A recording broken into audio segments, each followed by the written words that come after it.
Diana, the Princess of Wales, was well known for her sense of style. She teamed with British and international designers to create a wardrobe that inspired people everywhere and left a lasting legacy for those who love fashion. At the height of her fame, she was the most photographed person in the world and graced the covers of magazines and newspapers everywhere. She was a natural when it came to fashion, from the simplest outfits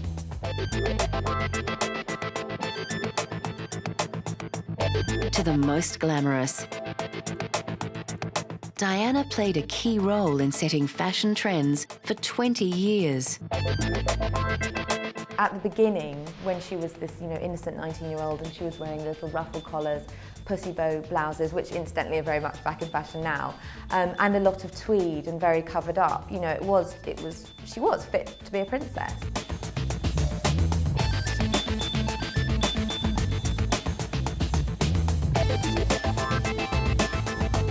You see some of the early images of her, going from one big velvet ball gown with her bust hanging out to a big collared, oversized hat in Venice.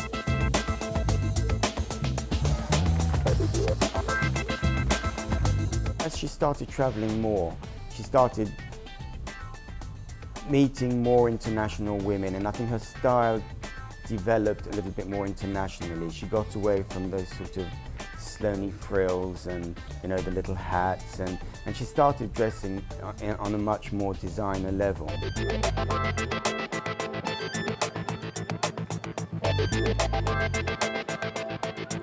I think when there were almost two Dianas, Private Diana coming out of the gym with long brown legs, jeans and a cashmere jumper over her shoulders.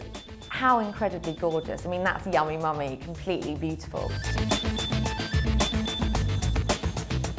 But then also when she was going out in the evening and being seen publicly, she went for designers such as Versace and Chanel, and still very chic and sophisticated, but there was a much more athletic look to her. She wore these collared dresses and pencil skirts, shift dresses. It was a lot more structured.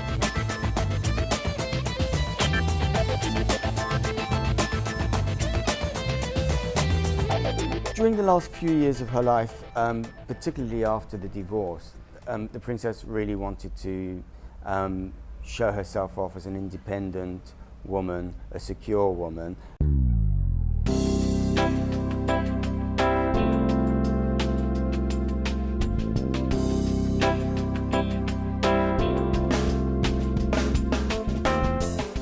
She was spending a lot of time at the gym, as everybody knows, so she had the most immaculate figure. She had great legs, great upper body, and she always looked great in clothes.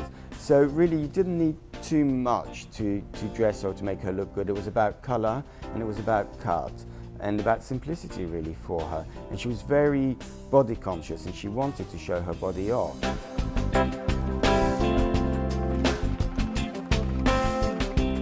Long black beaded dress that she wore for the Tate Centenary, which was, I think, it was the last evening dress she was seen in public, which was actually a dress that I gave her as her birthday because she loved the blue one so much that I thought I'd make her a black version in the Chantilly lace. You can see even by today's standards, the décolleté on that dress was very, very low, and it did show quite a lot of bust. But she was a great looking woman, so why not? Diana turned heads wherever she went. She chose Elizabeth Emmanuel to make her most memorable dress of all, her wedding dress. We wanted to make it very British, and we knew that there's going to be a lot of people watching. It was going to be part of history, and we wanted to do something that Diana would be proud of and that will fulfill people's expectations, because they were all thinking of her as a fairy tale princess, and we wanted to let them have a fairy tale princess walking down the aisle.